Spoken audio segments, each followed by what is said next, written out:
and let the one who has no sword sell his cloak and buy one. Alright guys, I want to go over just a little bit about the Heart Shield Bibles today. Maybe you've heard of them, maybe you hadn't. I want to explain what they are and show you a few that I have. Stay tuned. We make holsters. We have custom holsters that we make, so you can go check those holsters out. defensetraining.org/holsters. Alright, back to the video. Alright, I have my small collection of Heart Shield Bibles today, and I want to show you a little bit about what they are and what they were meant for and all that good stuff. So basically, we have these little New Testament Bibles, and on the back you can see it's just the Bible, and it's got this metal cover over it. So you tell it's metal, it's more of a tin, I guess. And what they would do is they would sell these books, and they call it the Shear and Prayer book. They become known as the Heart Shield Bible, and they would put presented to whatever soldier it was presented to. I have a couple with names in it, not going to show them on video just for privacy reasons. And then from whoever, and then they would be issued, and what they would do with these Bibles is they would put them in their left uniform pocket, and it was made to protect their heart. Now of course I don't have any of this actually been shot. This one had some pretty good damage, don't know what happened to it. This one's been scratched up, not all over in the best shape. This is the best shape one I've got, but there are some out there that there are videos of them where the bullet actually hit them and it saved their life. Now I believe it went all the way through it and it punctured their body, but it didn't kill them, so it didn't really go much past the rib cage once they hit this, even with the rifle ammo. So they did their job as far as that was concerned, and a lot of loved ones and family would buy these, and they would say different stuff. So this one says, you know, may God bless you.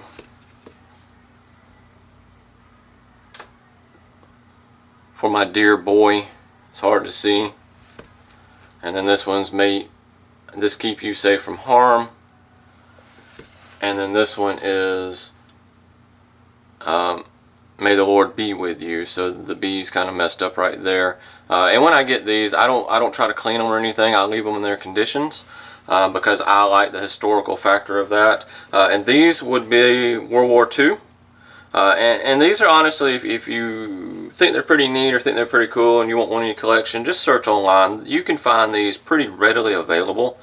I'm not going to say they're the cheapest because they're these little bitty Bibles, but they have some good historical value. I really like collecting them when I can find them at a decent price, especially like antique stores and stuff. They'll have them, the cases kind of stashed away. Not many people pay attention to them.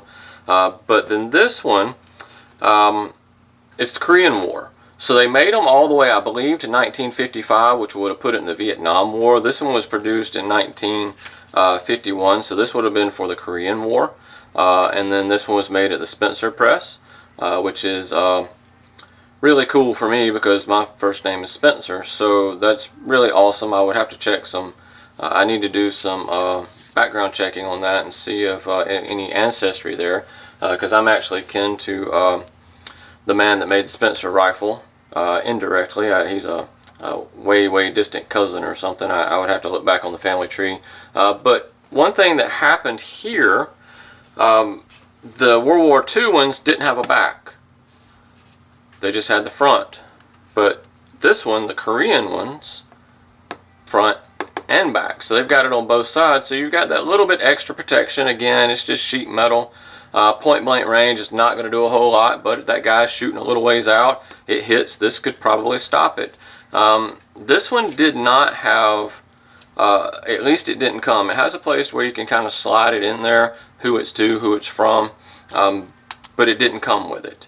And these are a lot harder to find and a lot more valuable. So if you come across a Korean War one, or a Vietnam era war one, if you can come across those and you can find them at a decent price, because I'll tell you, the Korean War ones right now are, so this is January 2024, depending on when you're watching this video, but the Korean War ones right now are $200+ just for this little Bible, to where these, you can still find these for under $100, but these are more readily available. They had more of them, they mass produced them, and they sent them out with the soldiers. Not so much for the Korean and not so much for the Vietnam. They're very, I have not actually come across one printed in the Vietnam era. However, with documentation, we know that they made them up to the first or second year of the Vietnam War, but nobody was buying them, so they stopped producing them.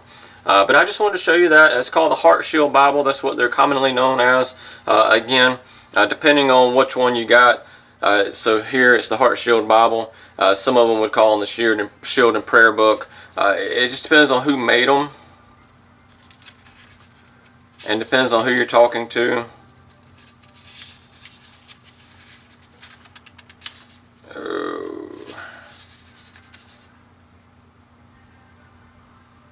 Alright, so we see this one was printed in New York by the Benziga brothers.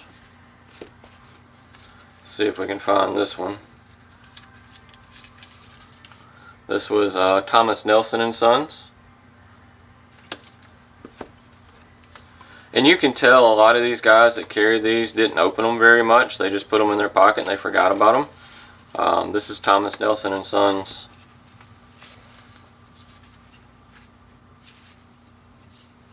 Ooh, I may not be able to get this one off the other page. Let's see. Okay, there we go. And the World Publishing Company.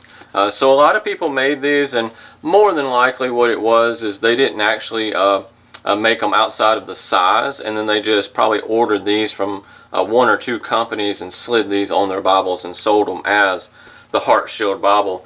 And you can tell the difference in things that would have been around in World War II and then things that would have started happening in like the Korean War, where they changed it here.